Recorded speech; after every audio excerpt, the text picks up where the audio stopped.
2층 중앙!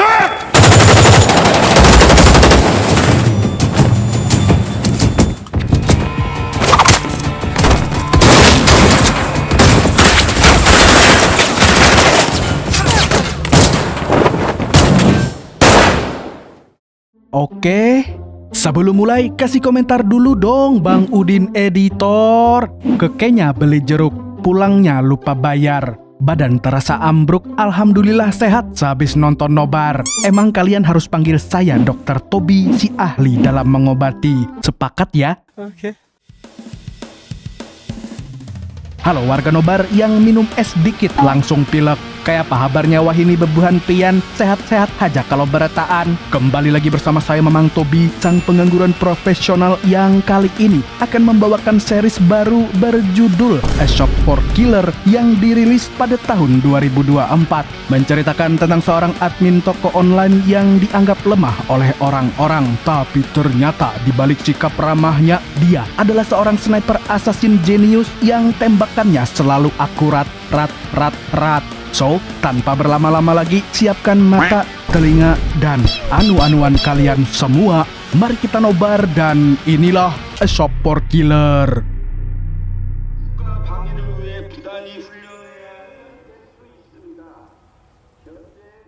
Film dimulai dengan memperlihatkan seorang gadis bernama Jian yang sedang berada di kantor polisi gara-gara menghajar jamet yang masuk toilet wanita. Wah, kalau ini sih Jian melawan Janco. Di sini, jamet itu tidak terima dan berniat akan menuntut Jian dengan tuduhan penganiayaan. Tapi setelah polisi mengecek CCTV, mereka pun akhirnya berpihak kepada Jian sebab jamet itu memang salah. Meski begitu, mereka tidak bisa membenarkan perbuatan Jian yang menghajar orang sampai babak belur. Oleh karenanya, mereka menyuruh Jian untuk berdamai dengan si jamet dan tidak saling menuntut. 팬 거는 또 장자연 씨가 잘못을 했지. 그냥 이거 혼자 해결 못해요. 에?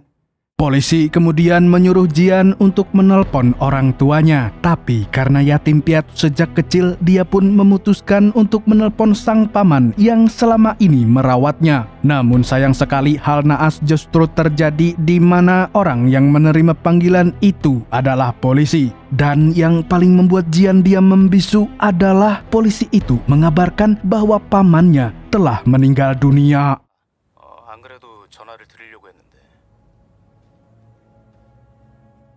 Setelah mendapat kabar duka itu, dia langsung diantar menuju tempat jenazah sang paman. Di perjalanan, Jian teringat momen 1 tahun yang lalu di mana pamannya yang bernama Jinman memasang teralis di rumah susunnya. Waktu itu sebenarnya Jian bingung apa fungsinya. Bahkan pencuri pun rasanya tidak akan mau nyolong di rumah tersebut karena harta yang dimiliki pamannya hanyalah sempak merek Indomaret. Selain itu, Jinman juga membelikan lemari besi anti peluru karena jika terjadi baku tembak, Jian bisa langsung bersembunyi. Mengingat itu, Jian sama sekali tidak paham dengan kelakuan sang paman yang sangat mencurigakan. Dan sekarang pamannya sudah tiada, padahal semua pertanyaan itu belum pernah dijawab. 여기 총알이 왜 빗발쳐? Di perjalanan, sopir yang mengantar Jian mengaku sebagai teman Jinman semasa SMP dan SMA. Setelah mendengar kabar kematiannya, dia siap membantu Jian untuk mengurus pemakaman. 맞습니다. Setelahnya, Jian melihat jasad pamannya yang diduga sengaja ingin COD dengan malaikat maut. Mendengar itu, perasaan Jian terus bergejolak. Dia tidak menyangka hal seperti ini akan terjadi kepada pamannya. Namun tidak berselang lama, dia melihat luka di leher Jinman yang langsung membuatnya curiga. Jangan-jangan pamannya bukan mati atas kemauan sendiri, melainkan dibunuh oleh seseorang. Meski begitu, polisi sudah mengecek rekaman CCTV dan tidak menemukan orang lain selain Jinman. Jadi mereka berkesimpulan bahwa sang almarhum memang meninggal atas kemauannya sendiri. 아니요. 인계 절차 마무리됩니다.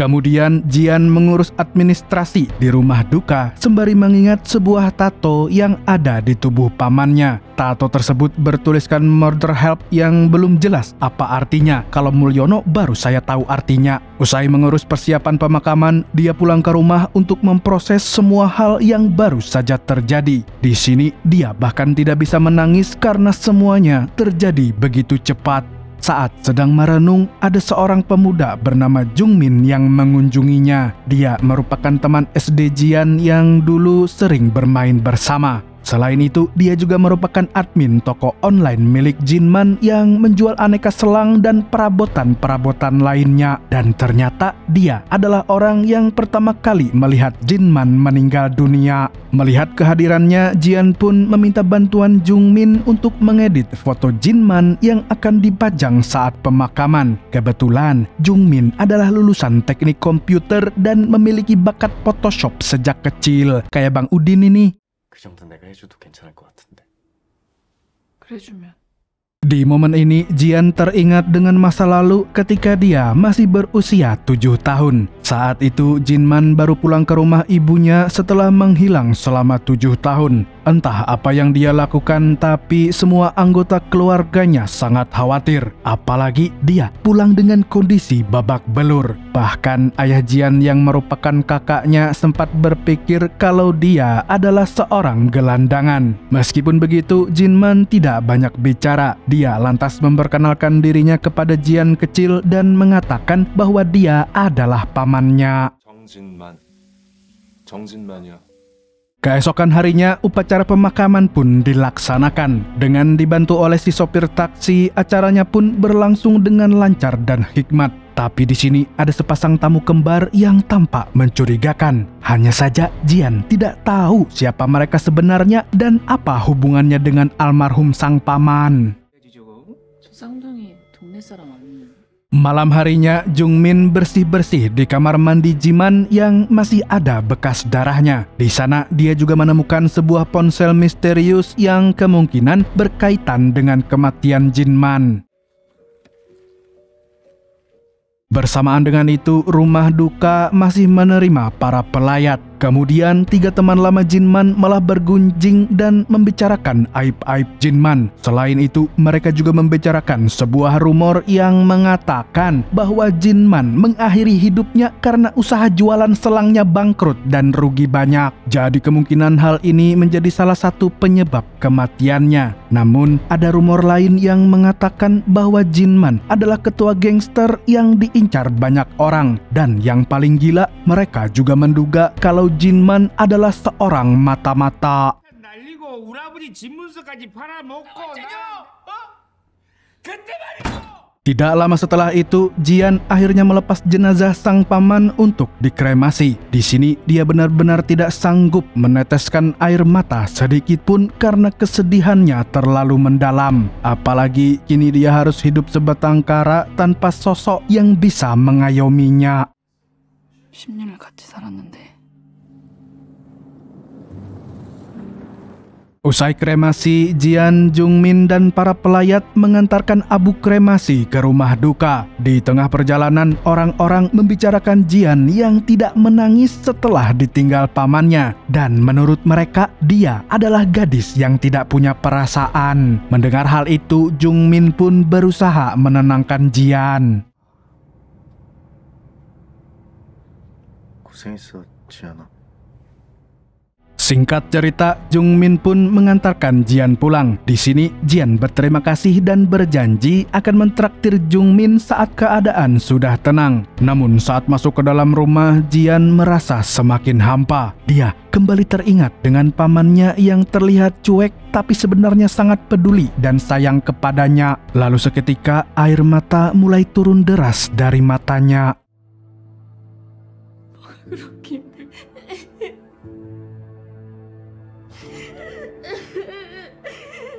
Merasa butuh teman, Jian pun meminta Jungmin untuk tidak pergi terlebih dahulu. Di titik ini, dia benar-benar sangat rapuh dan butuh sandaran. Setelah itu, Jungmin memberikan ponsel yang ditemukannya di kamar mandi yang sepertinya milik Jinman. Awalnya Jian tidak merasa curiga dengan ponsel tersebut, tapi saat dia mengeceknya, dia langsung tercengang bukan main karena ponsel itu baru saja menerima pesan dari pelanggan yang mentransfer 70 juta won. Menurutnya hal ini agak janggal karena uang tersebut terlalu banyak jika hanya untuk membeli selang. Tidak hanya itu, dia semakin terkejut saat tahu bahwa saldo rekening pamannya adalah 18,7 miliar won.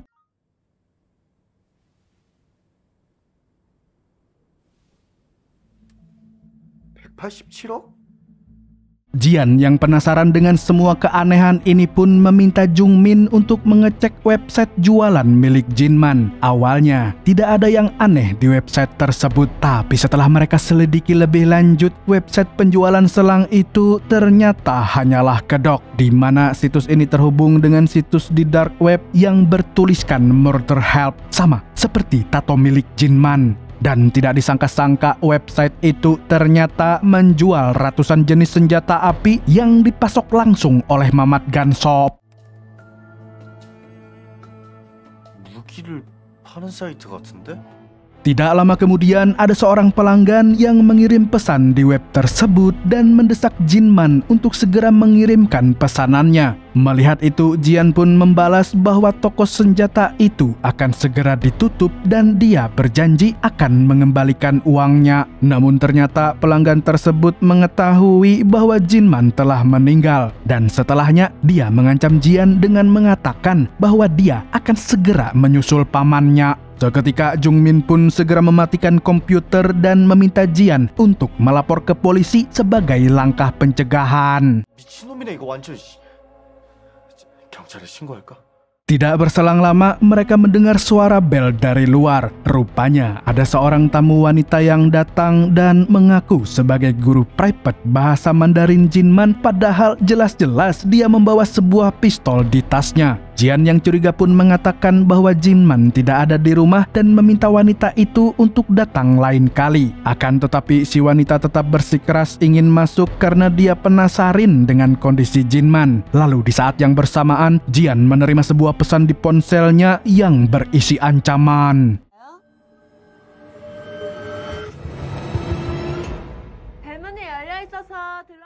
Sebelum melanjutkan ceritanya, mari kita flashback sejenak saat nenek Jian meninggal dunia. Di sini, Jinman meminta kakaknya untuk menyerahkan jasad sang ibu ke forensik agar bisa diotopsi, karena menurutnya kematiannya itu cukup janggal. Namun kakaknya menolak dan mengatakan kalau ibunya sudah 2 kali menjalani operasi karena kankernya. Dia juga menyuruh Jinman untuk tidak sok peduli karena nyatanya dia tidak pernah tahu apa-apa tentang penderitaan ibunya selama ini.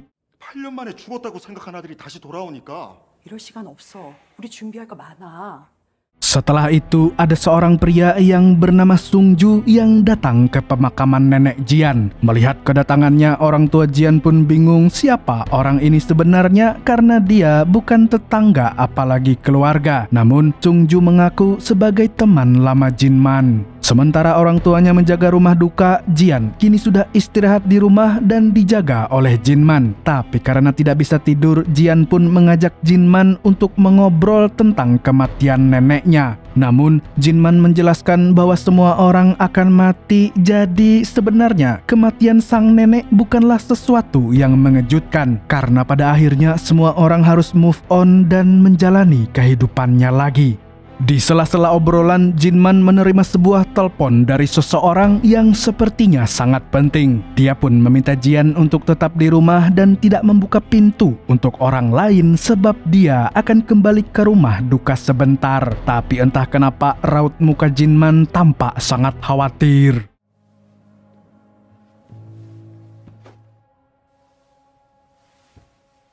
Keesokan paginya, ada pria misterius yang berusaha membobol pintu rumah keluarga Jinman. Mereka lalu meminta Jian untuk membuka pintu, namun bocil itu menuruti dengan perkataan Jinman dan tidak mau membuka pintu rumah sebelum dia pulang. Sayangnya, pria itu berhasil membobol pintu tersebut dan terlihat akan menerkam Jian. Di tengah ketakutannya, Jian hanya berharap sang paman segera datang dan tiba-tiba...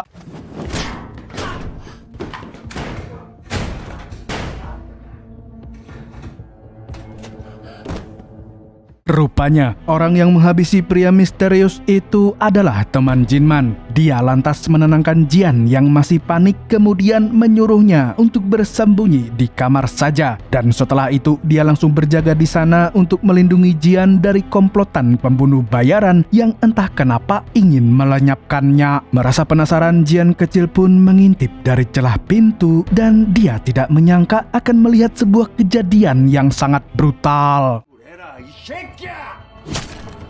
Rupa-rupanya orang yang membunuh teman Jinman adalah Sungju, pria yang sempat datang ke pemakaman. Sontak Jian pun langsung kabur melalui jendela. Tapi sayangnya, para warga pun bergegas membawa Jian ke rumah sakit sebelum terlambat. Dan saat dirawat, dia samar-samar mendengar pembicaraan polisi yang menyatakan bahwa orang tuanya telah dibunuh di rumah duka. Polisi tahu bahwa Jian akan tinggal bersama pamannya, tetapi pamannya juga menghilang entah kemana. Lalu pada suatu malam, Jian bermimpi melihat seekor hewan buas yang membawa potongan tangan ke hadapannya. Dan ketika dirinya masih panik, ada seorang pembunuh bayaran yang datang untuk menghabisinya. Sontak Jian pun berusaha melarikan diri ke ruang jenazah meskipun belum pulih dari lukanya. Namun di ruangan itu dia melihat jasad kedua orang tuanya. Di tengah ketakutannya, dia masuk ke dalam lemari jenazah dan memeluk sang ibu dengan erat.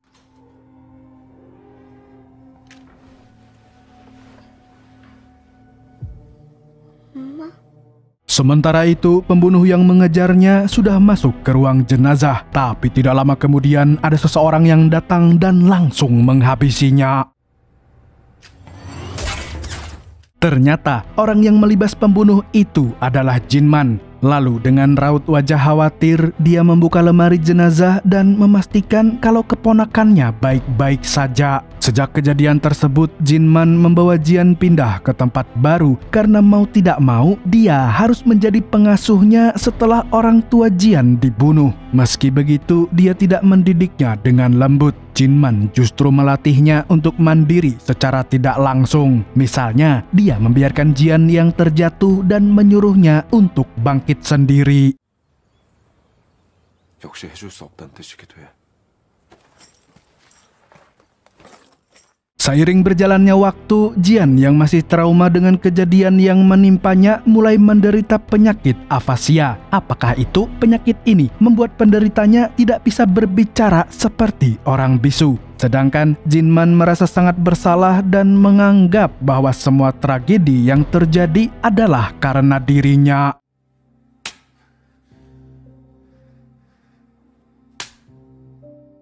Sementara di sekolah, wali kelas memanggil Jinman dan memberitahu bahwa Jian selalu murung di sekolah. Dan ternyata anak-anak lain selalu membulinya. Beruntung Jungmin selalu hadir untuk membela Jian. 괜찮아? Namun hal itu tidak bisa menghentikan gosip yang beredar di mana orang-orang memfitnah bahwa ibu Jian dibunuh oleh ayahnya yang berselingkuh. Tentu saja Jian tidak terima dengan semua itu dan memilih untuk melawan mereka. Saat pulang sekolah, semua murid dijemput oleh orang tua masing-masing, kecuali Jian yang pulang sendiri. Di tengah perjalanan, Jinman datang dan memintanya untuk naik ke mobil agar tidak kehujanan. Akan tetapi Jian menolak permintaan pamannya dan memilih untuk berjalan sendiri karena mobil pamannya bau full Stella jeruk.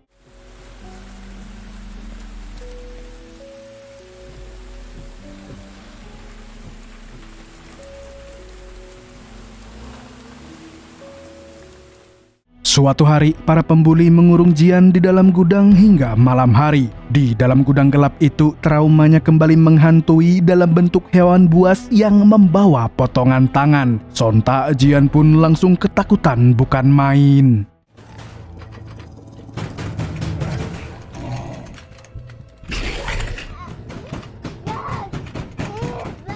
Untung saja Jinman datang dan berhasil membobol pintunya. Jian pun langsung memeluk pamannya tersebut. Di sini Jinman meminta maaf karena tidak datang lebih awal. Dan sejak saat itu penyakit afasia yang dialami Jian mulai sembuh secara perlahan dan dia bisa berbicara lagi. 맛있다, 삼겹살.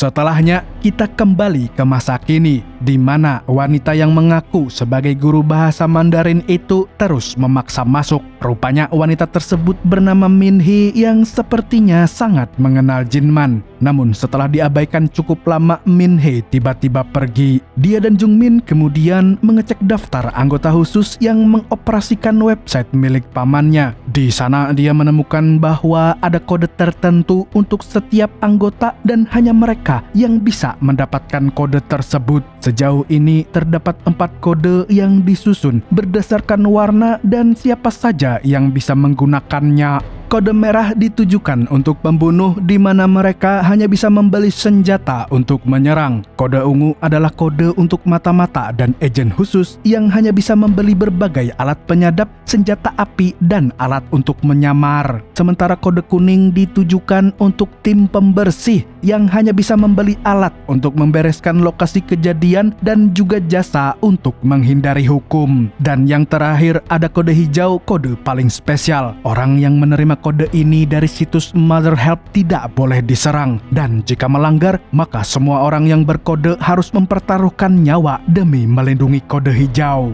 Dan ternyata yang memiliki kode hijau adalah Jinman dan Jian.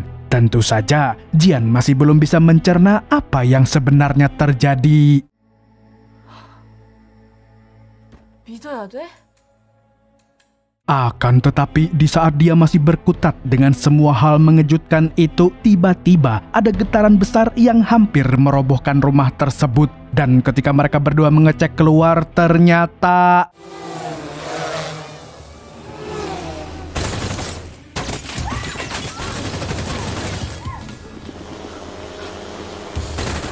tidak hanya diserang drone, sinyal di sana tiba-tiba menghilang. Tapi Jian terkejut karena kaca, tembok, serta pintu di rumah mereka adalah anti peluru. Rupanya Jinman memang telah mendesain rumah itu untuk melindunginya dari bahaya. Namun drone di luar tiba-tiba menembakkan bom hingga membuat Jian mau tidak mau harus mengaktifkan mode survival-nya.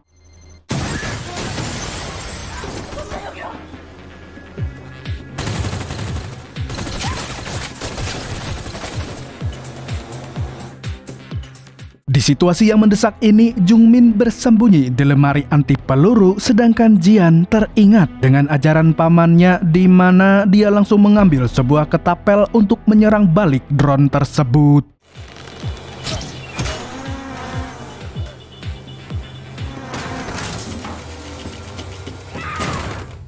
Sementara itu di sisi lain ada sekelompok pembunuh yang sedang mempersiapkan senjata masing-masing. Di sini kita diperkenalkan dengan seorang pria bernama Mr. Kim yang sepertinya sangat dihormati oleh kelompok tersebut. Ternyata dia adalah aliansi Sungju yang dulu menghancurkan keluarga Jinman. Kali ini mereka ingin menargetkan Jian sebagai sasaran demi mendapatkan akses ke pasokan senjata milik Jinman. Dan sebelum pergi, Sungju menjanjikan bonus yang sangat besar jika para pembunuh itu berhasil menangkap atau menghabisi Jian.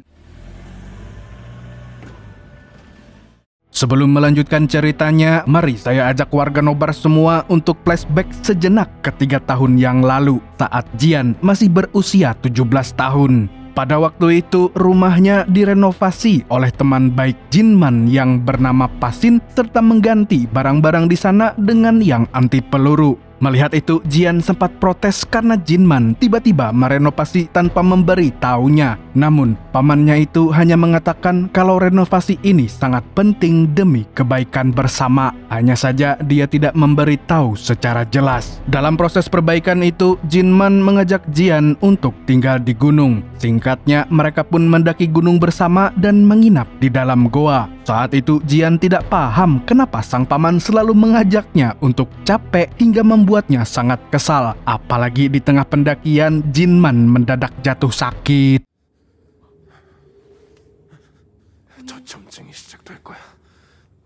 Tentu saja Jian sangat khawatir dengan sang paman, tapi juga jengkel di waktu yang sama karena alih-alih menginap di hotel, Jinman malah ngide ingin nginep di goa. Meski begitu, Jinman tidak ingin berdebat dan meminta Jian untuk segera memecahkan masalah ini. Rupanya dia memang ingin melatih keponakannya secara diam-diam agar bisa bertahan hidup dalam keadaan ekstrim. Jinman lalu mengeluarkan peta dan meminta Jian berjalan sekitar 6 km untuk mencari bantuan di shelter terdekat. Tidak hanya itu, dia juga membekalinya dengan ketapel untuk berjaga-jaga. Jadi dari sinilah awal mula kenapa Jian sangat jago menembak dengan ketapel.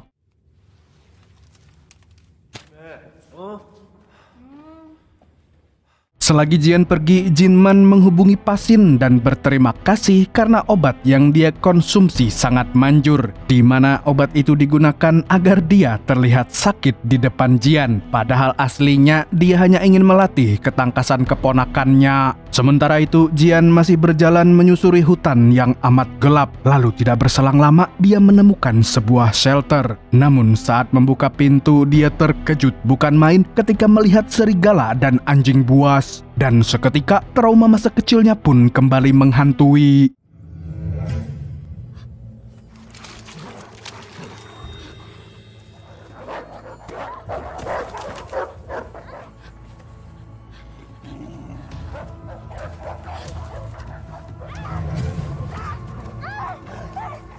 Di tengah ketakutannya, dia mengingat nasihat Jinman bahwa dia harus menjadi orang yang berani, dan saat itu juga dia pun langsung menggunakan ketapelnya. Beruntung Jinman juga datang di waktu yang tepat dan mengusir anjing-anjing yang masih mengancam keselamatan Jian. Singkat cerita, Jinman dan Jian pun akhirnya pulang setelah bermalam di gunung selama 2 hari. Di perjalanan, Jian tampak kesal karena pamannya cuman pura-pura sakit, tapi Jinman mengatakan kalau manusia harus bisa bertahan hidup dimanapun. Lalu keesokan harinya, dia langsung mengajarkan bagaimana caranya menggunakan senjata api untuk berjaga-jaga dari mara bahaya. Nah, dari sini kita tahu kenapa Jian bisa memiliki ketangkasan yang luar biasa walaupun dia hanya seorang wanita. 이건 배럴, 이건 슬라이드. 가늠제 조절, 호흡 가다듬고. Dan kembali lagi ke masa kini, Jian yang baru saja bergelut dengan Ron pun mengajak Jung Min untuk mencari tempat berlindung lagi. Sementara itu, Min Hee ternyata masih ada di sekitar rumah Jian, dan tampaknya dia sangat kesal melihat drone yang terus berdatangan. Nah, di sini belum jelas sebenarnya Min Hee ini berpihak pada siapa. Tapi tidak berselang lama, dia mengeluarkan sebuah senapan canggih untuk melumpuhkan drone-drone tersebut.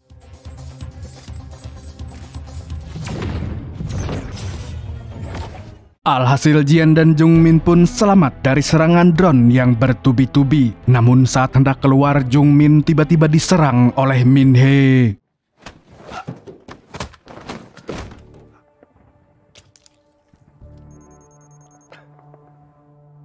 Jian yang melihat temannya dibius langsung menodong Min Hee dengan ketapelnya. Nah, di sini dia mengira bahwa Min Hee adalah orang yang ingin membunuhnya sehingga dia pun langsung menyerangnya.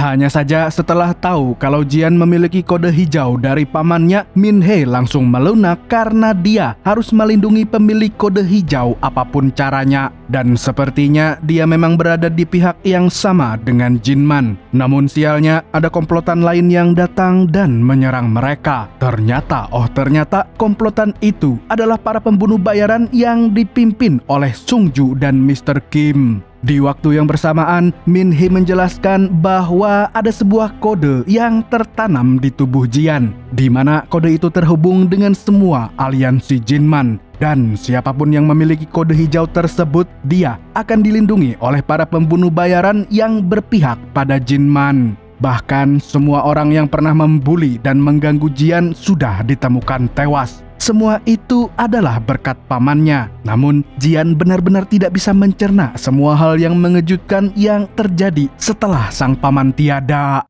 너랑 네 삼촌 딱 2 사람만 그린 코드. 같은 반 여자애 전화 갖고.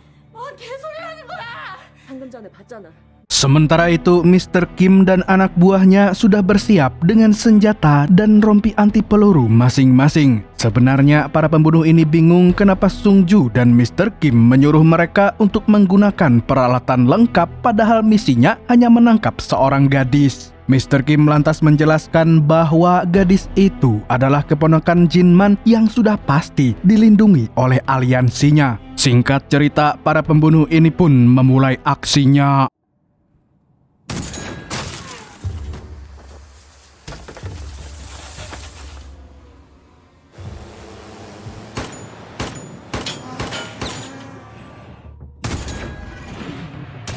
Di tengah penyerangan tersebut, Jian mati-matian melawan rasa takutnya. Lalu saat melihat sebuah pistol nganggur di ruang tengah, naluri bertahannya sangat ingin mengambilnya dan membrutal saat itu juga. Lalu dengan mengingat semua ajaran sang paman, Jian mulai beraksi untuk mengambil pistol tersebut.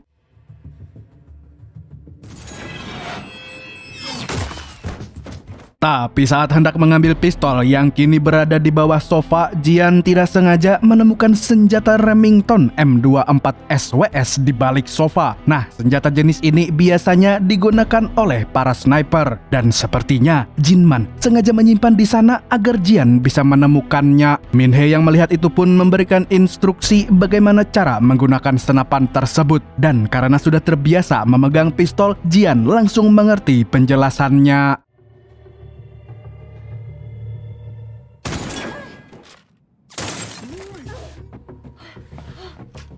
Melihat skill Jian yang lumayan oke, Min He pun tanpa bangga. Sementara itu, Jung Min yang sudah tersadar pun ingin tahu apa yang harus dia lakukan. Tapi sialnya, Sung Ju dan Mr. Kim CS kembali menyerang mereka. Sebelum para pembunuh semakin mendekat, Min He menyuruh Jian dan Jung Min untuk bersembunyi di gudang rahasia milik pamannya. Meskipun sempat ragu, Jian mau tidak mau harus mengikuti arahan Min He.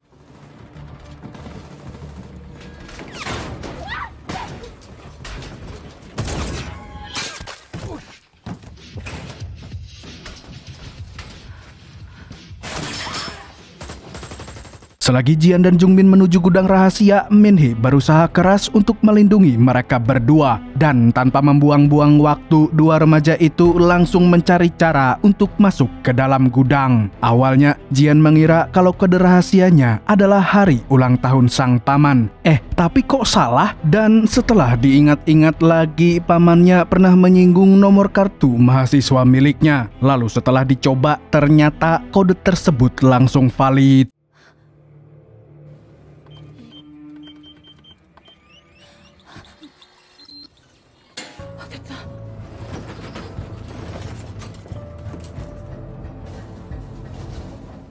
Namun saat masuk ke dalam gudang, Jian dan Jung Min benar-benar tercengang karena di dalamnya ada ribuan stok senjata milik Jin Man. Tapi tak lama kemudian ada seorang pria bertopeng yang tiba-tiba menodong Jian dan dia mengaku sebagai pembunuh bernama Brother.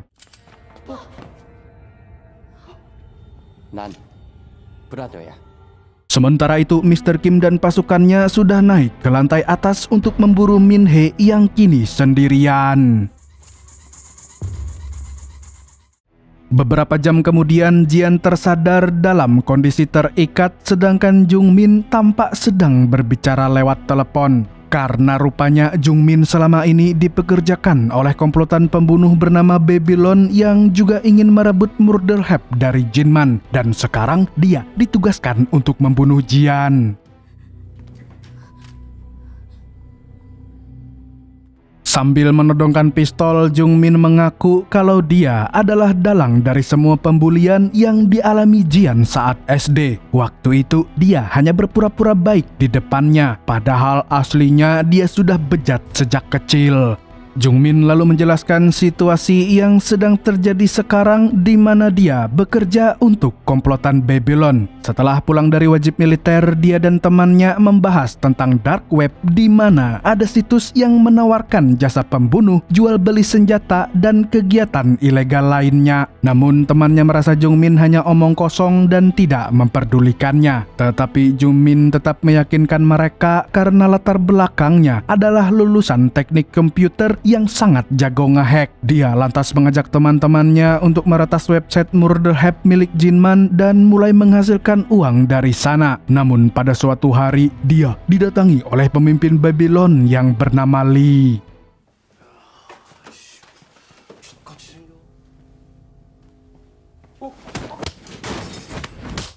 Setelah ditangkap Lee, Jungmin dan temannya dipaksa untuk melacak lokasi server Murder Hub, dan sebagai hacker jenius, Jungmin mampu menemukan lokasinya dengan sangat cepat. Sementara itu, temannya yang gagal meretas langsung ditembak mati. Alih-alih takut atau kasihan, Jungmin malah bingung siapa yang akan membersihkan mayatnya, alias dia ternyata memang sudah memiliki jiwa-jiwa psikopat dari dulu. Kemudian Lee menunjukkan foto Jinman dan Jian. Setelah itu, Jungmin ditugaskan untuk menjadi pekerja paruh waktu di tempat Jinman agar dia bisa mengumpulkan informasi. Dan setiap kali Jinman pergi, dia memasang kamera tersembunyi dan merekam semua yang ada di sana. Namun saat itu, Jinman sama sekali tidak curiga dan tetap bersikap santuy. 감사합니다. 지안이랑 꽤 친했었는데. Di sela-sela pekerjaan, Jinman meminta Jungmin untuk memperbaiki komputernya yang rusak. Dan tentu saja Jungmin langsung mengiyakan permintaan Jinman dan menjadikan kesempatan untuk mencari tahu lebih dalam tentang Murder Hub. Dengan inisiatifnya, Jungmin memasang virus di komputer Jinman tanpa sadar bahwa dia sedang diawasi oleh brother melalui CCTV.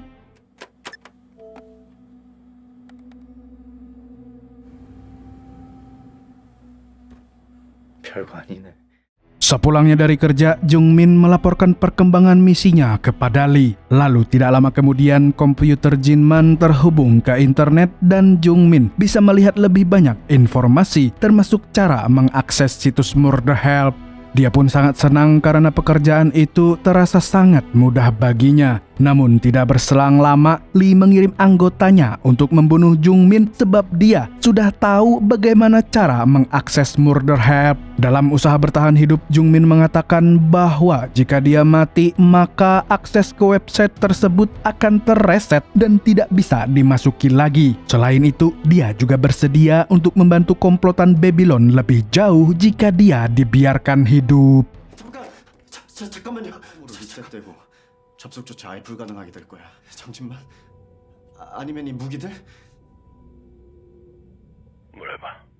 Akhirnya Lee pun terpaksa membiarkan Jungmin hidup demi rencana yang lebih besar. Kembali ke masa sekarang, Jungmin yang semakin mengendalikan situasi pun mengecek file video 0404. Rupanya video itu memperlihatkan rekaman saat dia diikat oleh Jinman setelah ketahuan ngehack server Murder Hub. Hanya saja video itu berakhir tanpa informasi yang jelas. Kemudian Jungmin mengatakan bahwa dia bukan orang yang membunuh Jinman, karena saat itu dirinya memang mengelabui pemilik toko senjata itu dengan suara palsu Jian yang sedang minta tolong. Namun Jinman tiba-tiba menghubungi Pasin dan mengatakan bahwa dia harus pergi menolong Jian. Dia kemudian melepaskan ikatan Jungmin dan menyuruhnya kabur sebelum dirinya membrutal. Setelah ikatannya lepas, Jungmin diam-diam mengikuti Jinman yang pergi ke kamar mandi. Tapi dia langsung dibuat terkejut karena Jinman sudah tidak bernyawa.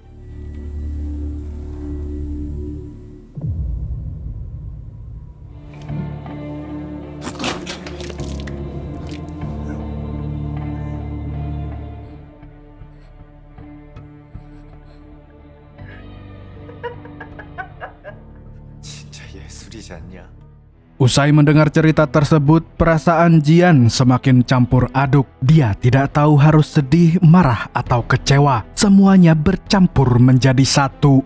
Jian lalu mengatakan kalau Jungmin tidak akan mampu menghadapi konsekuensi dari tindakannya karena setelah ini dia pasti akan dibunuh oleh Babylon dan dianggap tidak berguna lagi. 똘마니 주제에 독특한 척하기는. 왠지 뭔지 아는 그놈들이 너를 퍽도 살려 뒤에서 나가자마자 네 대가리 날려버릴걸?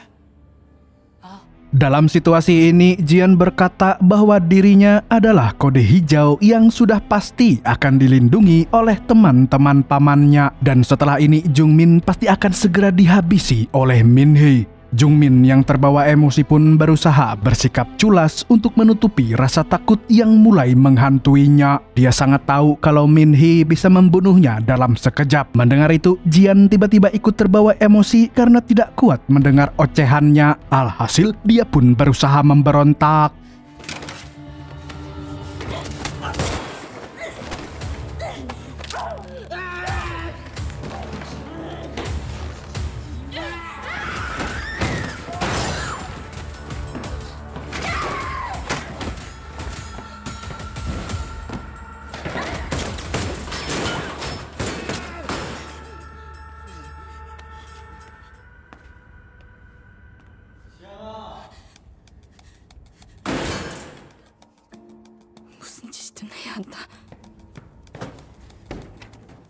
Di saat yang bersamaan, Sung Ju mendapat telepon dari atasannya untuk tidak membunuh Jian. Dia hanya diperintahkan untuk menangkapnya hidup-hidup. Lalu tidak berselang lama, bala bantuan yang dia panggil datang untuk membantu pasukan Mr. Kim yang tersisa.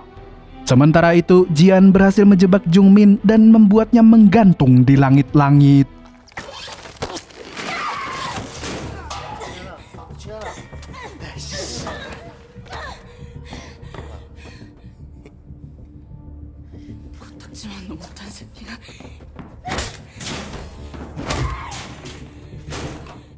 Di luar gudang senjata, Min-hee terlihat sedang mendapat perawatan luka dari Brother. Di sini, Brother menjelaskan kenapa dia meninggalkan Jian. Menurutnya, Jian bisa mengatasi masalah sebab dia bukan orang yang lemah.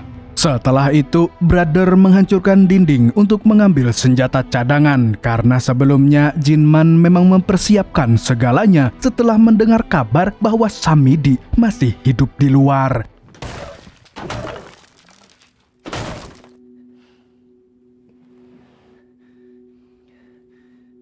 Ini nih yang ditunggu-tunggu nih, ini nih.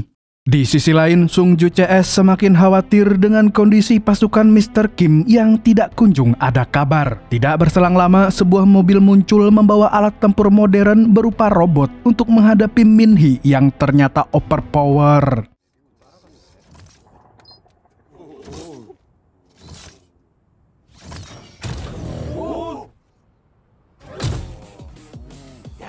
나중이 아니라 지금 당장.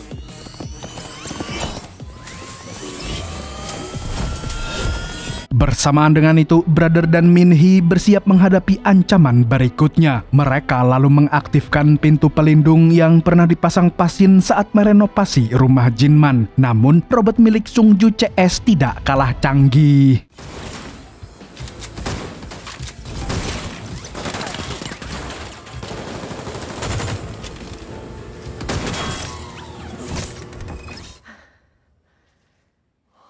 Dan setelah itu, pasukan Sung Ju mulai mendekat dan mengepung rumah tersebut. Mau tidak mau, Brother dan Min-hee harus segera mengerahkan seluruh tenaga demi melindungi Jian dan gudang senjatanya.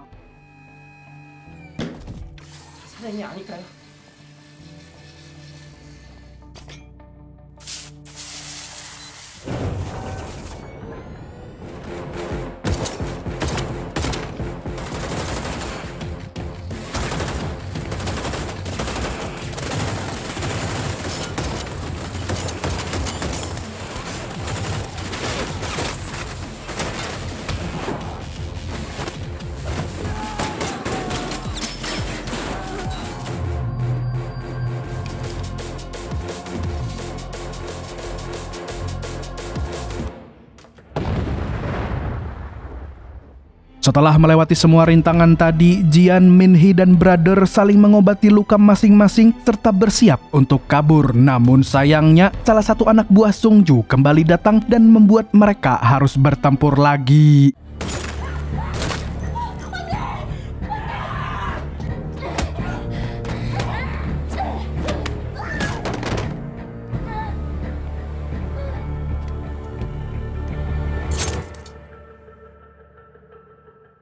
Beruntung, Pasin datang di waktu yang tepat. Dia berhasil menghabisi anak buah Sung-ju dan menyelamatkan Jian dari kematian. Di sini, Jian tidak menyangka bahwa sang guru Muay Thai muncul lagi setelah sekian lama menghilang karena hutang. Akan tetapi, waktu mereka semakin terbatas sehingga Pasin pun mengajak Jian bersiap pergi. Karena sebentar lagi, Samidi yang mendalangi semua ini akan segera muncul. 왜 이런다. 지안 너무 죽겠나. Tapi, agar kalian lebih mengenal masa lalu Jinman dan bisnis senjatanya, mari saya ajak warga nobar semua untuk flashback lagi ke 11 tahun yang lalu. Nah, di mana pada saat itu Jinman ternyata merupakan seorang agen pembunuh yang ditugaskan pemerintah untuk misi-misi berbahaya. Namun sayangnya salah satu misi terakhirnya ternodai karena ada warga sipil yang terbunuh. Dan kala itu dia harus menjalani sidang militer sebagai saksi. Sedangkan pelakunya adalah seorang pria bernama Bale yang terkenal sangat bengis di kalangan para pembunuh. Mulai dari sini lebih enaknya orang ini kita panggil saja dia dengan Samidi. Namun setelah sidang itu selesai, Jinman mendapat kabar bahwa Samidi berhasil lolos dari hukuman mati dan kini ingin membalas dendam kepadanya karena telah menjadi saksi. Di mana Samidi sudah mengirim Sung-ju untuk menghabisi seluruh keluarganya. Tapi sayang sekali waktu itu dia tidak bisa menyelamatkan mereka karena dirinya dikepung puluhan pembunuh.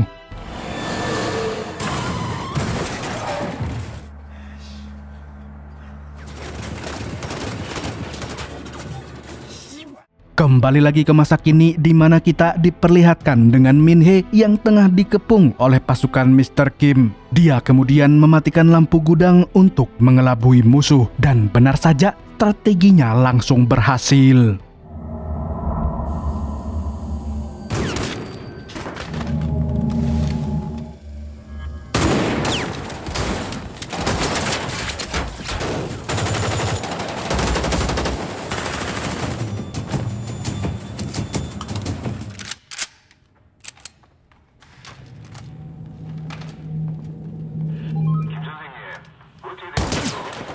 Mendengar suara tersebut, Sung-ju yang berada di luar pun mencoba menghubungi Mr. Kim, namun tidak ada jawaban sama sekali. Dan karena merasa was-was, dia pun bergegas meminta bala bantuan. Sedangkan Mr. Kim CS masih kesulitan melawan Min-hee yang sangat gesit dan penuh dengan strategi.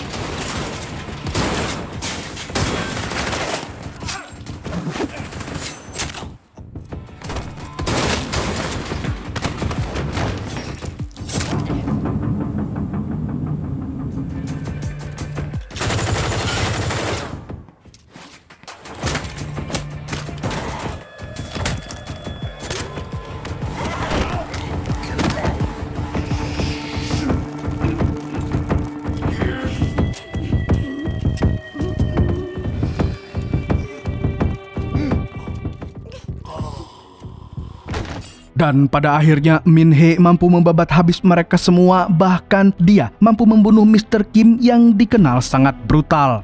Di sisi lain, brother masih mendodongkan pistolnya ke arah Jian dan juga Jungmin. Lalu dengan cara bicaranya yang sedikit gagap, dia menyuruh Jian memborgol Jungmin, namun di luar dugaannya, Jian justru memberontak dan langsung menyerangnya.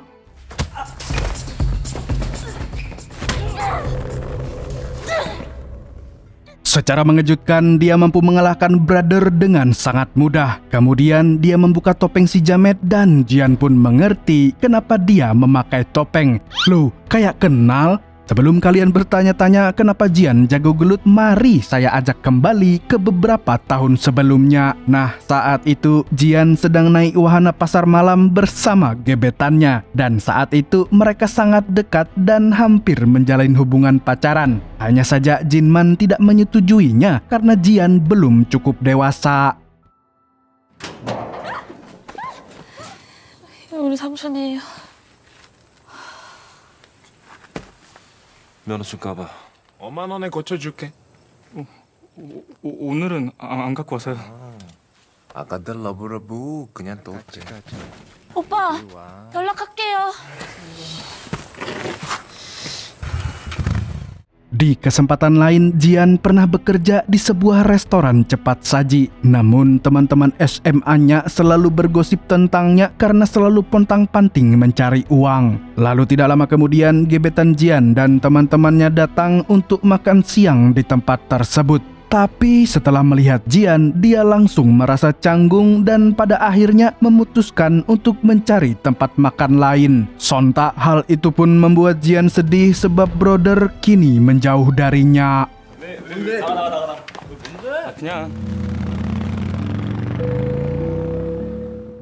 Sepulangnya dari kerja, Jian protes kepada Jinman yang terlalu protektif kepadanya. Bahkan dia sampai kehilangan teman dan calon pacar karena pamannya selalu menakut-nakuti mereka. Akan tetapi Jinman tidak bisa memberitahu alasannya dengan jujur saat itu. Dia tidak bisa mengatakan yang sebenarnya kalau Jian kemungkinan bisa menjadi sasaran para pembunuh. Alhasil dia pun mencari alasan lain agar Jian percaya kepadanya. 그 고등학생이 오토바이 타는 거 불법이야. 법적 보호자로 최선을 다했다고 생각해. Meski pamannya terdengar sangat meyakinkan, tapi Jian berkata bahwa dia ingin tinggal sendiri setelah lulus SMA. Intinya setelah dewasa nanti, dia ingin mengatur hidupnya sendiri. Jinman pun mengizinkan Jian untuk pindah asalkan tidak ke Jogja karena UMR-nya rendah. Dan dia harus bisa memukul wajah pamannya terlebih dahulu. Namun sebelum itu, Jian ingin tahu lebih banyak tentang kematian orang tuanya, di mana dia tidak tahu alasan kenapa mereka dibunuh. Karena Jinman selalu mengalihkan topik, Jian pun kesal dan berusaha memukul wajah pamannya agar bisa cepat-cepat pindah rumah. Tidak menyerah begitu saja, Jian pun mencari kesempatan lain. Suatu hari, dia belajar menggunakan forklift dengan Pasin. Ngapain cewek belajar pakai forklift? Nah, saat itu dia melihat Jinman sedang lengah. Dan seketika Jian pun mencoba peruntungannya lagi dengan memukul wajah Jinman. Akan tetapi pamannya itu masih bisa mengelak. Kemudian Jinman menyuruh Pasin untuk menghentikan Jian yang terobsesi ingin memukul wajahnya.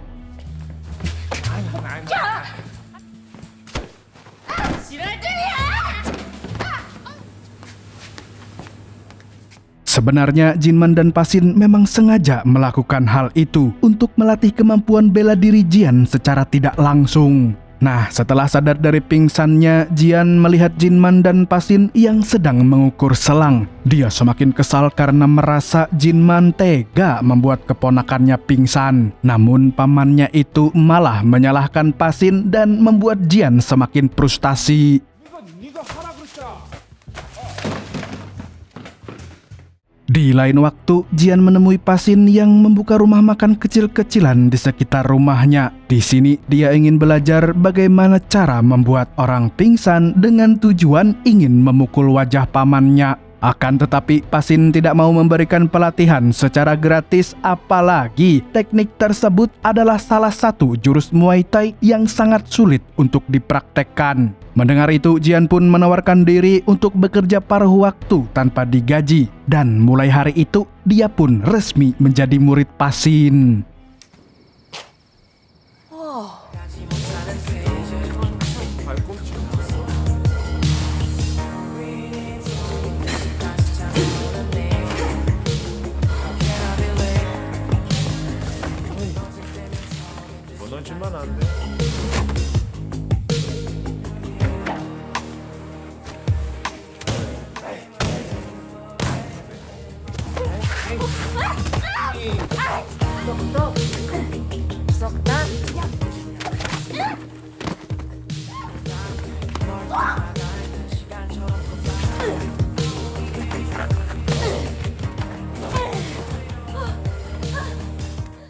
Suatu malam Jian tanpa sengaja ditabrak oleh dua orang murid SMA yang tampak ketakutan. Dan karena penasaran, Jian pun menghampiri sekelompok pria yang rupanya sering membuli para gadis SMA. Jian yang tidak suka dengan pembuli pun langsung memasang kuda-kuda dan memberi pelajaran kepada mereka semua.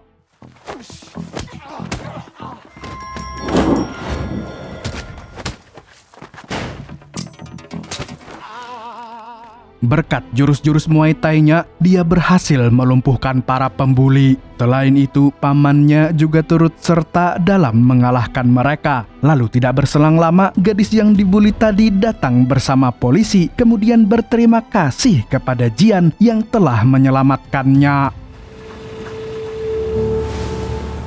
Di perjalanan pulang, Jinman merasa bangga dengan kemampuan bertarung Jian. Bahkan dengan kemampuan itu, Jian pasti bisa melumpuhkan orang bersenjata dengan mudah. Tidak lama kemudian, mereka melihat polisi dan orang-orang yang tampak sedang mengerumuni rumah makannya. Dan ternyata Pasin kabur setelah meminjam uang dari mereka dan tidak bisa membayarnya. Ketika polisi datang, mereka hanya menemukan surat untuk Jian yang berisi pesan agar Jian terus berlatih dan mempercepat gerakannya.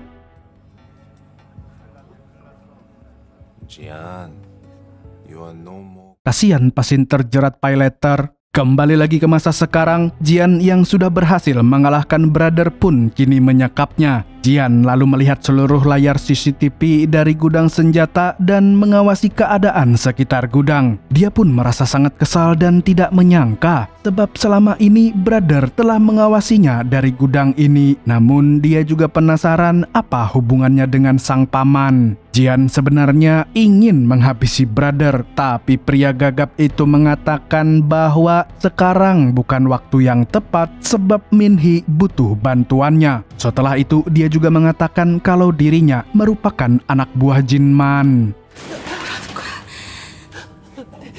무기랑 약을 전달해야 돼. 빛을 받지, 오래 받지 마. 아파. 빨리. 색소성은 빛을. Lalu saat lampu gudang dinyalakan oleh Jungmin, Brother tiba-tiba kesakitan karena ternyata dia menderita penyakit seroderma pigmentosum di mana kulitnya sangat sensitif terhadap sinar UV. Sebelum mematikan lampunya lagi, Jian meminta jawaban terlebih dahulu apa yang sebenarnya terjadi dan kenapa pamannya bisa punya gudang senjata sebesar ini. Namun saat Brother hendak menjawab, Jungmin malah menyumpal mulutnya dan meminta Jian berhati-hati karena dia menduga bahwa Brother bisa saja berpura-pura bersedih agar mereka merasa kasihan. 이 새끼가 여기 왜 있는지 모르겠지만 Jungmin kemudian bersikeras untuk mencari informasi penting di situs Murder Help. Dia lantas pergi ke ruang server yang ternyata menyimpan server besar untuk toko senjata tersebut. Sementara itu saat Jian sedang lengah, Brother diam-diam berhasil melepaskan diri dan berkata bahwa seharusnya Jian tidak mempercayai Jungmin. Dan setelah mengatakan hal tersebut, dia langsung melarikan diri.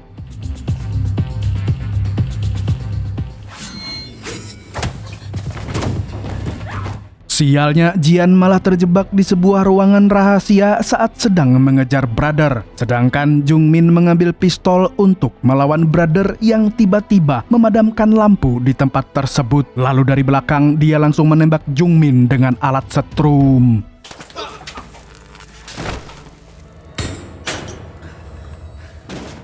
Pada akhirnya, Brother mampu menangkap dan menyekap Jungmin dengan sangat mudah. Ternyata, orang ini lumayan jago saat berada di kegelapan.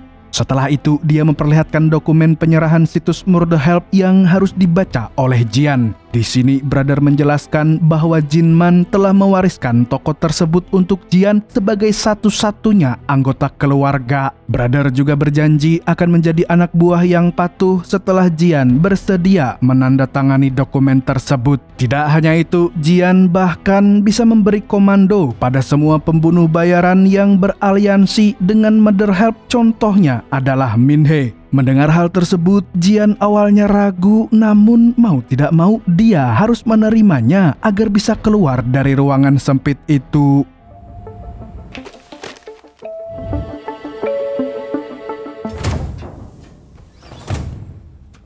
Namun saat sudah keluar, Jian tiba-tiba merebut senjata brother dan menodongkannya. Dia lantas meminta agar Jungmin dibebaskan terlebih dahulu. Hanya saja brother menolak dan berkata bahwa Jinman mati gara-gara kelakuan Jungmin. Tentu saja Jian tidak percaya dengan perkataan brother. Dia kemudian memaksa brother untuk melepaskan Jungmin. Namun setelah itu Jungmin langsung membrutal dan menyerang pria gagap tersebut.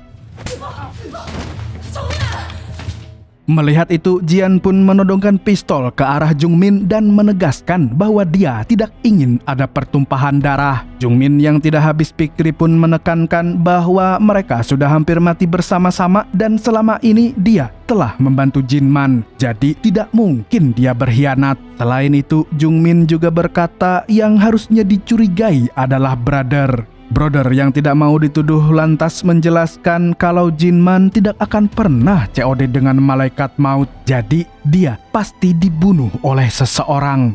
Tidak hanya itu, brother kemudian mengungkit bahwa Jungmin mendatangi Jinman sebelum kematiannya, dan sekarang dia masih menyimpan video rekaman berjudul 0404 yang bisa membuktikan kalau Jungmin adalah orang yang membunuh Jinman.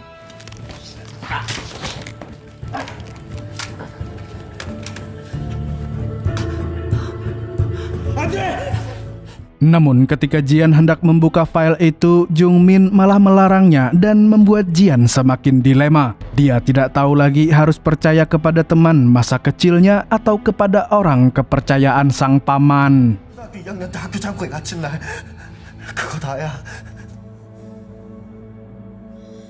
Di tengah rasa bimbangnya yang semakin besar, Jian akhirnya memutuskan untuk mengambil senjata dan meminta brother untuk membantu Min-hee di luar. Sebelum pergi, brother berpesan kepada Jian untuk tidak keluar dari gudang sampai semua antek Sunju mati. Dan setelah itu, dia pun menghampiri Min-hee. Mana? Mana 컸네. 오랜만이에요. Sementara itu, Jungmin memeluk Jian dan berterima kasih karena telah percaya kepadanya. Tapi Jungmin tiba-tiba mengungkit kenangan masa lalu di mana dia juga pernah mengurung Jian di dalam gudang tanpa sepengetahuannya. Dan seketika dia langsung membius Jian dan mengambil alih keadaan. Loh, Jungmin kok gitu? Sebelum kehilangan kesadaran, Jian menatap Jungmin dan tidak menyangka kalau dia tega melakukan hal tersebut. Secara perlahan dia mulai menyadari bahwa semua perkataan brother mungkin memang benar. 정체가 뭐야?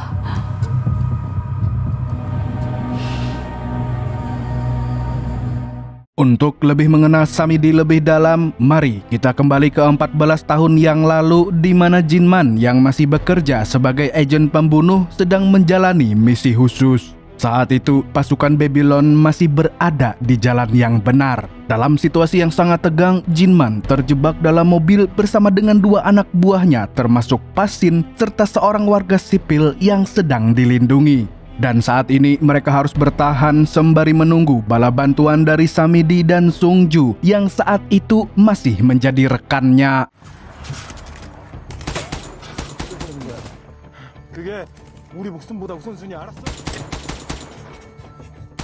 Di sisi lain, Sungju sedang berjibaku melawan musuh. Dan di saat situasi semakin kritis, Samidi lalu datang dan menghabisi semua musuh yang menyerang mereka. Tapi walaupun sudah menghabisi musuh, Samidi masih belum puas dan langsung mengambil tindakan brutal dengan menyiksa dan memotong kaki para lawan yang masih hidup.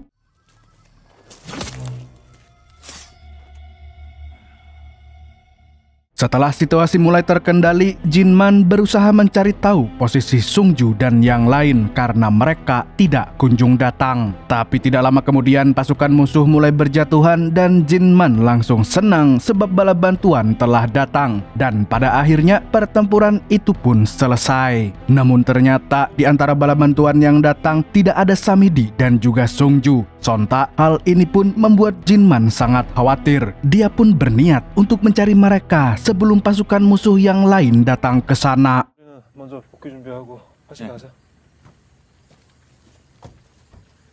Di lain pihak, Samidi yang semakin brutal kini tidak hanya membunuh musuh tapi juga menghabisi warga sipil biasa.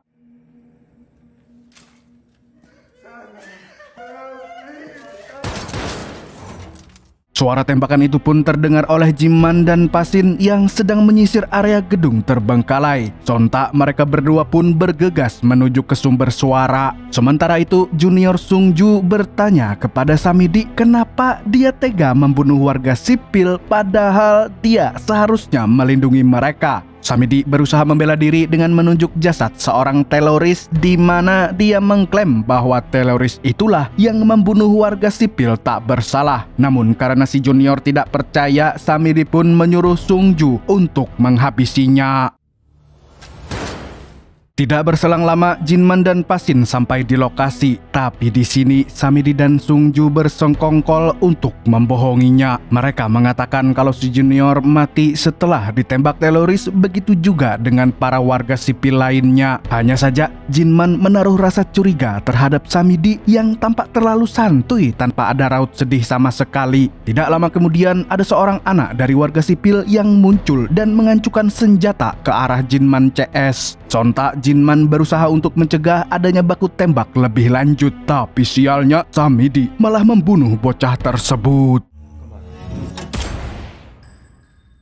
Sejak kejadian itu, pengadilan militer memanggil Samidi sebagai terdakwa atas kasus pembantaian warga sipil. Dan sebelum persidangan dilakukan, Sungju membujuk Jinman untuk membela Samidi agar nama organisasinya tidak tercoreng. Di lain pihak, pimpinan pasukannya yang tidak lain adalah Lee juga berusaha membujuk Jinman untuk membela Samidi. 사람을 죽이는데 아무런 죄책감도 없는 타고난 전투가 아니야? Di hadapan pengadilan yang sudah dilakukan sebanyak 3 kali, Sungju menjadi saksi yang membela Samidi dan mengatakan bahwa dia tidak melihat pembantaian yang dimaksud karena semua itu dilakukan oleh para teroris. Tapi saat Jinman dipanggil sebagai saksi, dia tetap teguh pendirian untuk mengatakan semua yang terjadi dengan jujur. Namun saat detik-detik terakhir, dia berubah pikiran dan memutuskan untuk mengikuti saran dari Lee, yang pada akhirnya Samidi pun terbebas dari hukuman. I need your answer. I didn't. Not guilty.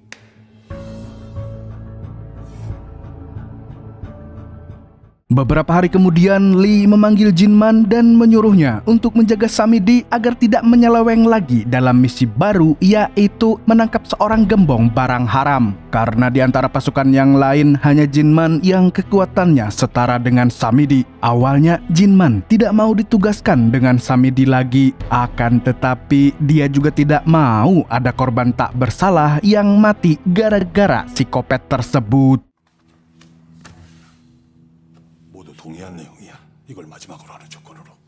Singkat cerita, misi pun akhirnya dimulai dan Jinman CS mampu melumpuhkan musuh dengan sangat cepat. Namun lagi-lagi Samidi berulah seenak jidatnya sendiri tanpa mengikuti strategi dari Jinman yang merupakan seorang kapten. Dan kali ini dia malah mengajak duel salah satu bandar yang seharusnya ditangkap hidup-hidup.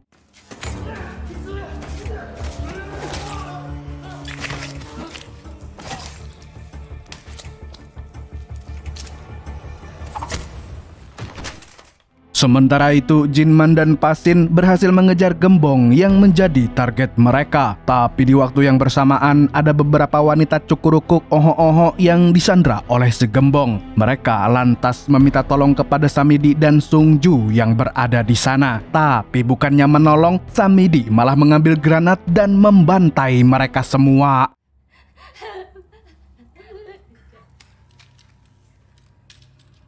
뭐 하려고요?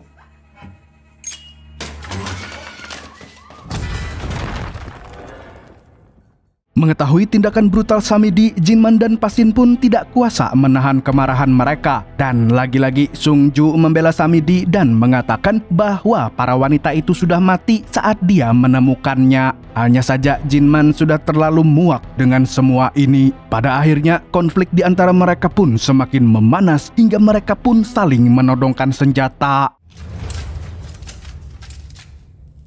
그렇다고 다 죽여. 역시 당겨봐. Melihat ketegangan ini, Sung Ju berusaha menjadi penengah dan mengingatkan bahwa mereka semua adalah keluarga. Namun Jinman tetap pada pendiriannya untuk melaporkan kejadian tersebut. Setelah itu, dia memberikan tugas terakhir kepada timnya untuk memasang bom di sana sebelum mereka kembali ke markas. Usai meledakkan bom, tiba-tiba Jinman melihat seorang wanita cukurukuk muncul dari balik lemari. Wanita tersebut kemudian memohon untuk dibiarkan hidup dengan raut wajah ketakutan. Dan ternyata wanita itu adalah Min Hee. Merasa kasihan, Jinman pun memutuskan untuk membantunya.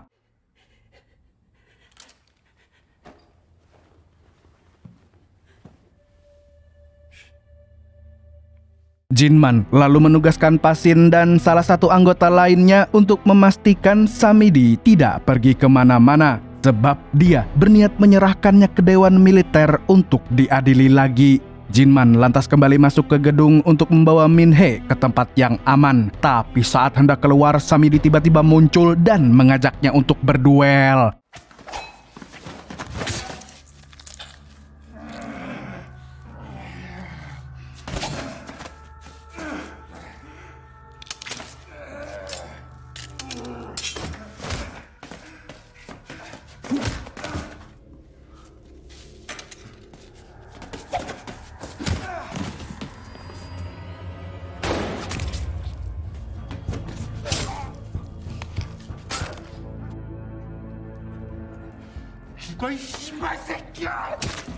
Sebenarnya Jinman bisa langsung mengakhiri nyawa Samidi dengan tangannya sendiri. Namun bom di gedung itu akan segera meledak. Alhasil dia pun bergegas membawa Min Hee keluar dan membiarkan Samidi merasakan neraka di dunia karena dia memang seharusnya dihukum mati di persidangan sebelumnya.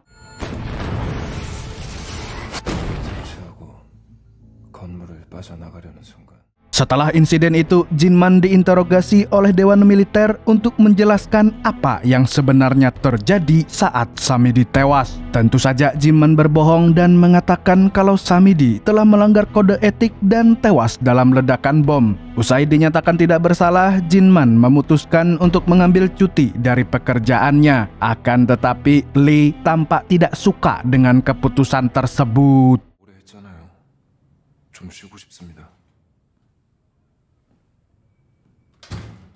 Singkat cerita, Jinman pun menghubungi ayah Jian alias kakak kandungnya dan mengatakan bahwa dia akan segera pulang. Dan ini adalah momen yang sangat dia rindukan, di mana dia bertemu lagi dengan keluarganya setelah 7 tahun tidak pernah pulang. Di tempat lain, Sung Ju tampak sedang latihan menembak di atas tebing. Lalu tidak lama kemudian ada seorang pria misterius yang membuatnya terkaget-kaget. Dan tidak disangka ternyata pria tersebut adalah Samidi yang bangkit dari kematian untuk balas dendam kepada Jinman.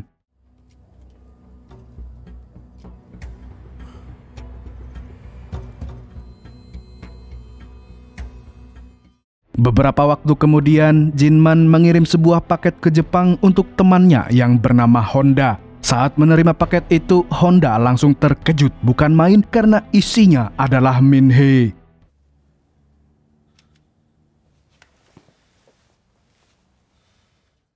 Di lain pihak, Jinman yang baru berkumpul dengan keluarganya lagi menghabiskan waktu bersama mereka. Namun kebahagiaan itu tidak bertahan lama sebab ibunya harus dirawat di rumah sakit karena kanker. Sebelum jatuh sakit, sang ibu sempat memberikan pesannya kepada Jinman untuk bersikap baik terhadap kakak dan iparnya, serta sering menghabiskan waktu bersama Jian. Dengan mata yang berbinar, ibunya mengungkapkan kebanggaannya dan mengatakan bahwa Jinman telah tumbuh menjadi anak yang baik. 이렇게 잘 컸고 리아 올 시간 됐으니까 좀만 더 있다 갈게요. Di sisi lain, Honda yang pekerjaannya adalah menyimpan paket-paket ilegal tanpa sedang bekerja di gudangnya. Di sini dia sedikit muak dengan Min-hee yang selalu berbicara. Sementara itu, dirinya justru tidak bisa bicara sama sekali karena sudah bisu sejak lahir. Meskipun demikian, mereka semakin akrab setiap harinya. Tidak berselang lama, Honda menyadari ada pergerakan yang mencurigakan di kamera pengawasnya, sehingga dia pun langsung siaga dengan pistolnya.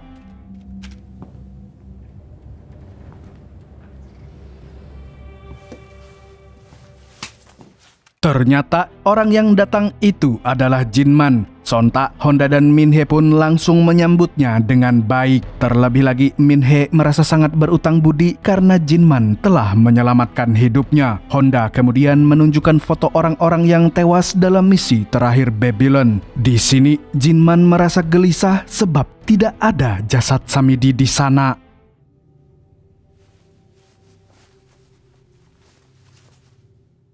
Honda lantas menyarankan agar Jinman berhenti dari Babylon dan lebih baik membuka bisnis senjata bersamanya. Dengan begitu, dia tetap bisa dekat dengan keluarganya. Meskipun Honda tidak begitu paham tentang komputer, dia yakin adiknya yang jenius bisa membuatkan website untuknya. Tidak hanya itu, Honda juga mengatakan kalau Min-hee juga bisa terlibat karena dia sekarang sudah bisa merakit senjata sendiri.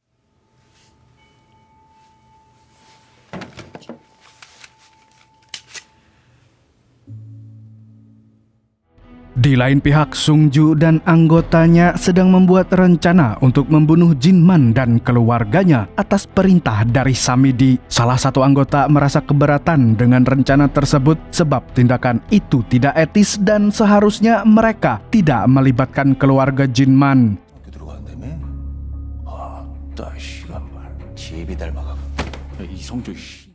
Di waktu yang bersamaan, Samidi ternyata sudah berada di rumah sakit dan langsung menghabisi ibu Jinman.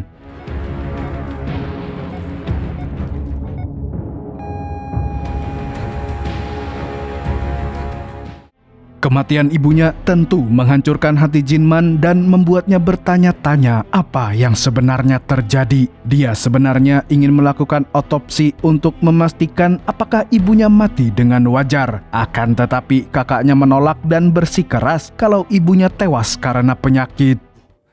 아들 노릇이라도 하고 싶은 거야? 알았어. 미안해. Di hari pemakamannya, Sungju dan pasukan Babylon lainnya datang ke rumah duka untuk melancarkan rencana pembunuhan terhadap keluarga Jinman. Dia kemudian memancing ayah dan ibu Jian untuk naik ke rooftop. Lalu di sana, Samidi sudah bersiap untuk menghabisi mereka berdua.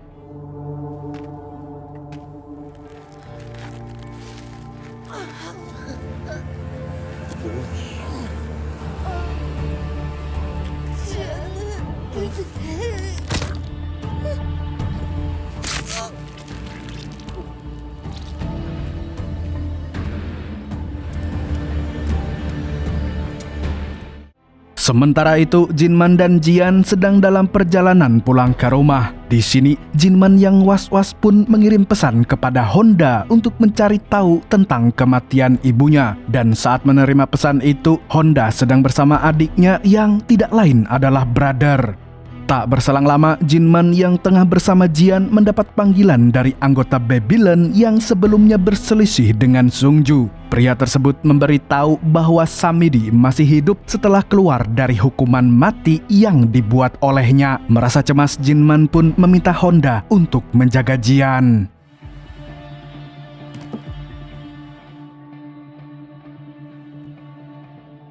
진짜 금방 올 거지? 금방 올 거야. Setibanya di rumah Jian, Honda langsung menghabisi anggota Babylon yang berusaha membobol pintu.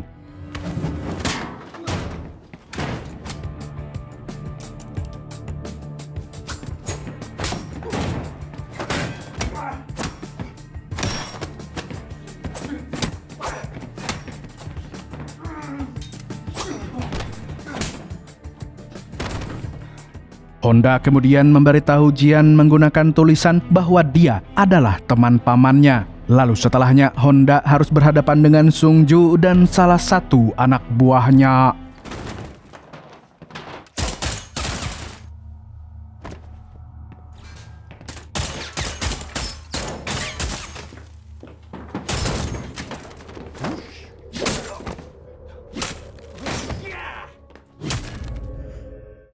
Jinman yang tidak tahu kalau Honda sudah mati terus menancap gas ke rumah duka untuk menemui kakak dan iparnya. Namun sayang sekali dia malah dihadang oleh pasukan Babylon lain yang kini sudah menganggapnya sebagai pengkhianat.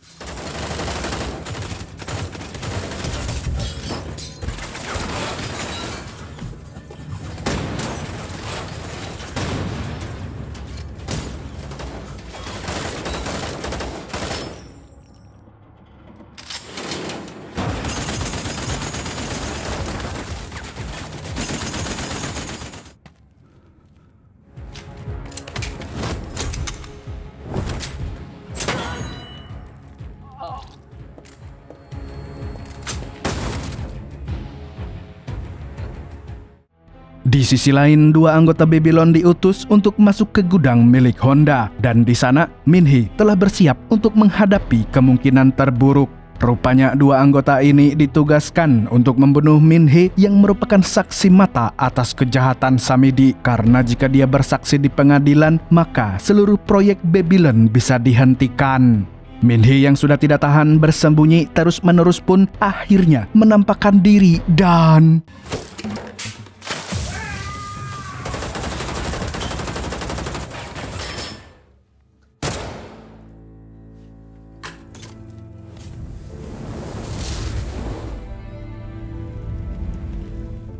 Di tempat lain, Pasin yang baru pulang tampak curiga karena pintu rumahnya yang terbuka. Dan tidak disangka-sangka ternyata orang yang menyusup ke rumahnya adalah Jinman yang tubuhnya penuh luka setelah digempur oleh puluhan anggota Babylon.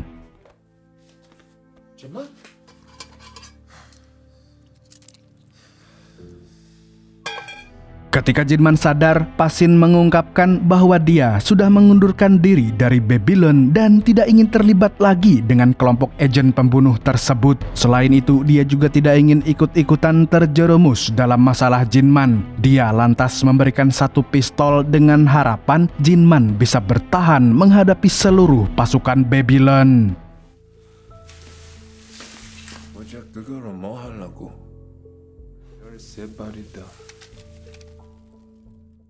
Sementara itu, Samidi tidak terima setelah mendengar bahwa beberapa anggota Babylon tewas dalam penyerangan. Terlebih lagi, Jinman menghilang dari radar mereka. Dia pun murka dan ingin menghabisi semua pasukan Babylon yang tidak becus. Akan tetapi, Lee tiba-tiba datang menghentikannya. Di sini, Lee menegur Samidi untuk berhenti dan tidak perlu melanjutkan misi balas dendamnya. Dia juga mengatakan bahwa para petinggi organisasi yang akan menghukum Jinman. Jadi, dia memintanya untuk berhenti membrutal.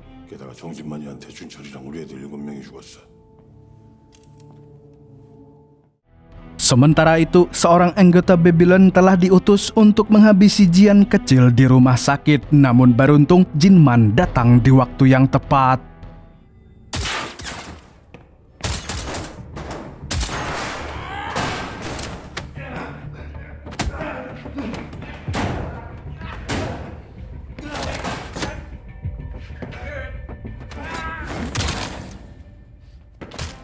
Samidi yang baru tiba di rumah sakit sempat melihat Jinman yang hendak pergi, dan di sini mereka saling menatap. Namun Samidi yang ingin membunuhnya terhalang oleh orang-orang yang berjalan di koridor dan Jinman berhasil pergi dari sana.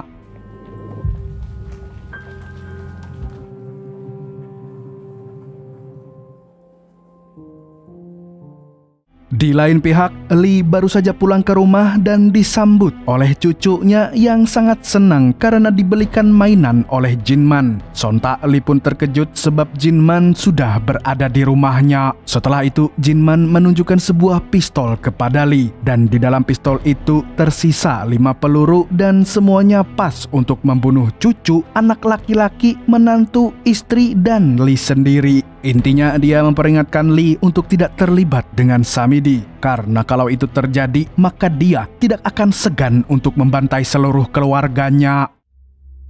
계산하는 거 좋아하시니까 형, 형수 이렇게 저와 관련된 사람 4명이 목숨을 잃었습니다.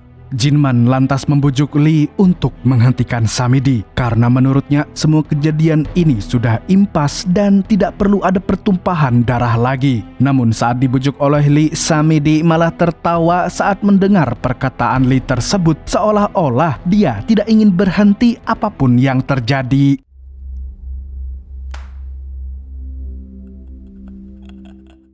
Sementara itu, Jinman membawa Jian ke Pasin untuk dirawat. Dia yakin bahwa untuk sekarang Babylon akan mundur, walaupun dia tahu kalau Samidi tidak akan mungkin menyerah semudah itu. Dan setelah situasi terkendali, Jinman mengajak Pasin untuk membuat gudang bawah tanah sebab dia akan membuka toko senjata seperti impiannya bersama almarhum Honda. Tidak hanya itu, Jinman juga menemui Brother dan mengajaknya untuk tinggal bersama mulai sekarang serta membantunya untuk membuat website penjualan di dark web.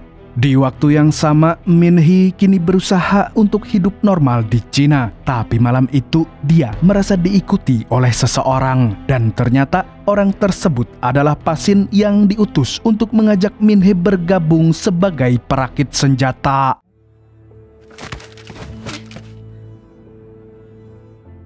Lalu setelah semuanya siap, Jinman mengajak Jian pindah rumah yang di bawahnya terdapat gudang senjata paling besar di Korea Selatan. Di sana, Pasin, Min Hee, dan Brother mulai bekerja, berlatih gelut, dan mengurus semua kebutuhan toko bersama-sama.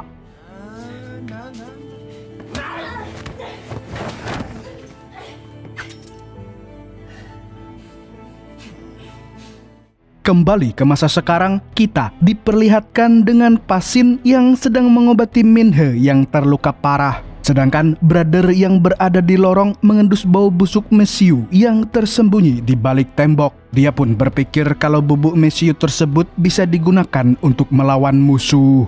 화약 냄새?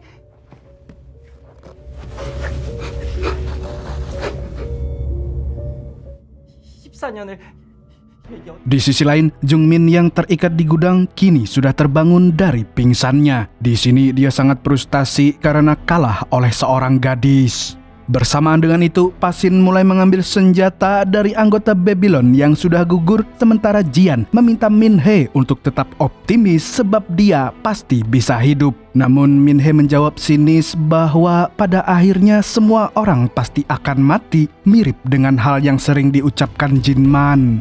죽지 마요. 장난감 무서운 거 아니야. Pasin kemudian mengajak Min Hee untuk memasuki gudang senjata. Namun Brother melarangnya dan menjelaskan bahwa Jinman telah memasang jebakan untuk musuh di seluruh terowongan. Dan jika mereka melintasinya, kemungkinan bubuk mesiu akan memicu ledakan. 한 번도 쇼핑몰을 비운 적이 없었어. 그리고 시스템의 모든 작동이 멈추고 닫혀버려. Setelah itu, Brother mencoba untuk mengakses situs Murder Help, tapi ternyata Jung Min sudah terlepas dari ikatan dan kini sedang mengakses servernya. Di tengah kepanikan itu, robot Babylon kembali menyala. Mereka mulai mendekat dan mengeluarkan suara berfrekuensi tinggi hingga membuat telinga mereka sakit.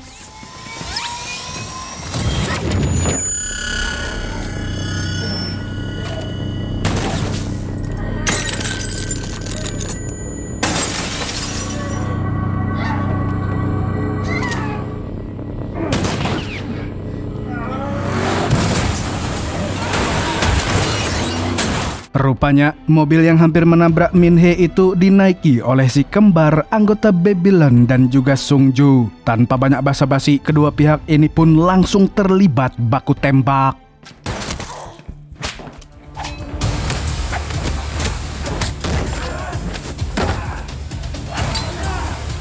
대자 뷰.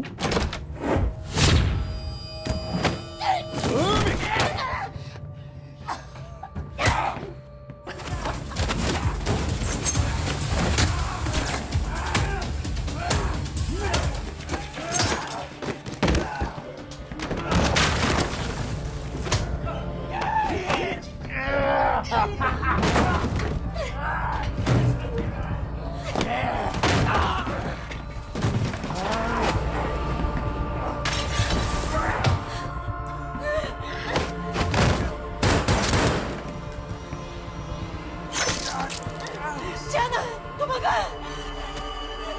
빨리 가!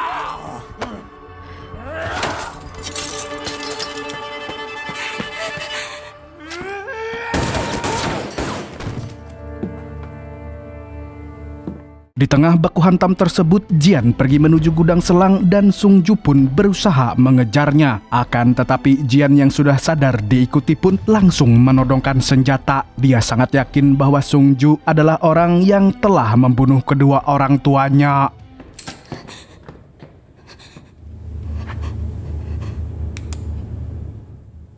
우리 엄마 아빠 죽인 거. Tapi di saat Jian hendak menghabisi Sung Ju, si jamet Jung Min tiba-tiba muncul membawa senapan laras panjang. Dia lalu mengancam akan membunuh Jian yang telah membuatnya seperti pecundang. Namun ketika hendak menembak, dia malah dihadang oleh Sung Ju. Pembunuh itu merasa terganggu dengan kehadirannya, jadi dia pun langsung menghabisinya. Di sisi lain, si kembar masih memburu Pasin, di mana si kembar merasa sangat murka sebab saudaranya tewas di tangannya. Tapi dia tidak sadar kalau lorong yang dia masuki sudah dipasangi jebakan. Bersamaan dengan itu, Sung Ju mengecek etalase di gudang senjata dan mulai tergiur untuk memiliki semuanya. Setelah mengecek senjata yang ada di sana, dia lantas menembak ke atas untuk memancing Jian.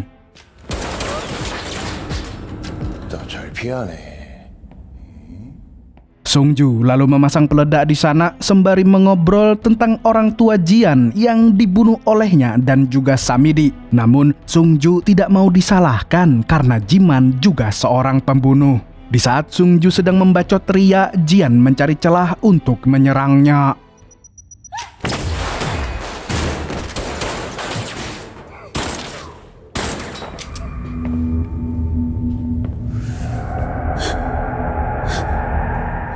Jamet itu kemudian berusaha memancing Jian dengan menjelek-jelekkan Jinman. Dia lantas menyarankan agar Jian menyerahkan gudang senjata itu ke pihak Babylon. Dengan begitu mereka tidak akan mengusiknya lagi. Jian sama sekali tidak mendengarkan bacotan Sung Ju dan memanfaatkan kelengahan si Jamet untuk menyerangnya.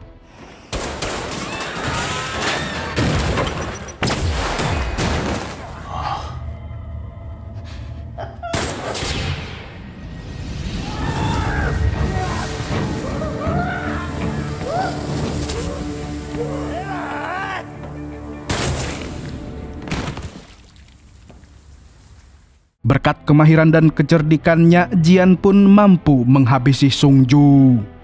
Di sisi lain, Pasin yang masih selamat mencoba untuk menyadarkan Min He, sedangkan Brother menghampiri Jian yang baru saja membunuh si Jamet. Di sini Brother mengatakan bahwa Pasin dan Min He masih selamat.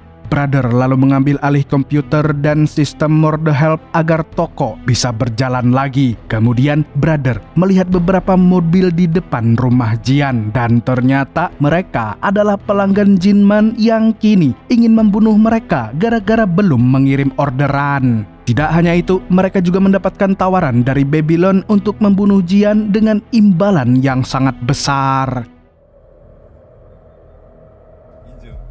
가자, 돈 벌러. 갑시다. 누구부터 잡아야 돼? 야, 니들이 먹는 게 더 배 아파. 열심히 사시네. 거리에 또 사람들인데. 그러니까 Sebagai karyawan, Brother meminta saran kepada Jian apa yang harus dia lakukan. Jian lantas membawa Brother untuk membuka kunci etalase senjata karena dia memiliki sebuah rencana untuk menghadapi mereka. Di sisi lain, Min Hee yang sudah sangat sekarat masih siap untuk melawan, tidak ingin membiarkan Jian mati. Lalu tiba-tiba Brother muncul dengan bom di tubuhnya dan mengancam akan meledakkannya jika para pembunuh tidak mundur. 반갑습니다, 고객 여러분.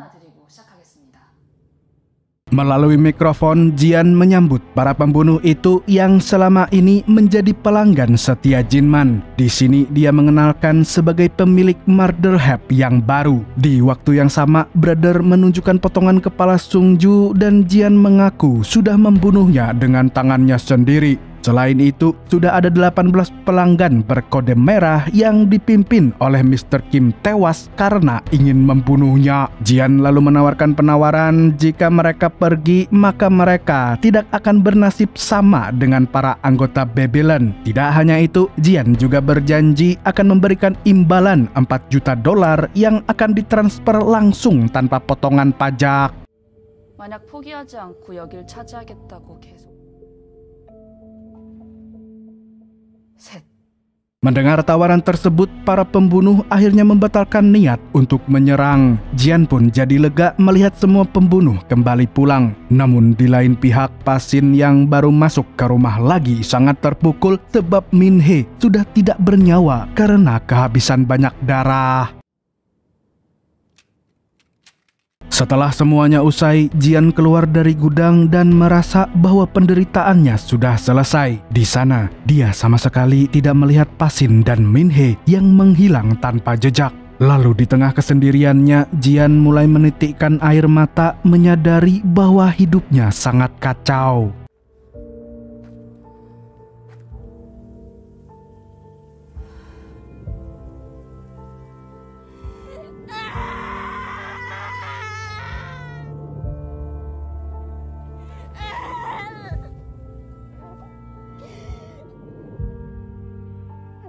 Kemudian saat dia sedang meratapi kesedihannya, ada sebuah bus yang datang dan ternyata pengendara bus tersebut adalah sopir bus pemakaman yang dulu pernah membantunya. Rupanya sopir itu adalah orang dengan kode kuning alias penyedia jasa bersih-bersih mayat di bawah bisnis Murder Help.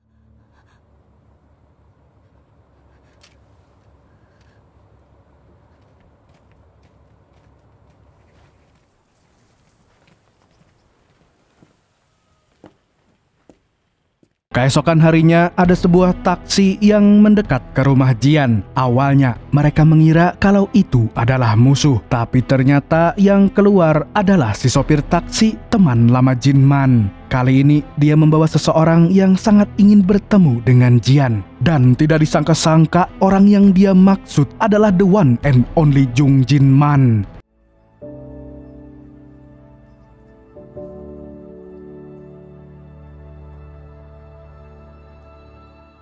Melihat pamannya masih hidup, Jian pun tersenyum dan merasa lega. Dia tidak lagi terkejut dengan hal-hal di luar Nurul ini karena dia tahu pamannya adalah orang yang tidak pernah bisa ditebak seperti kebijakan Mulyono. Setidaknya dia tidak jadi hidup sebatang kara. Dan film pun tamat dengan sangat mencengangkan.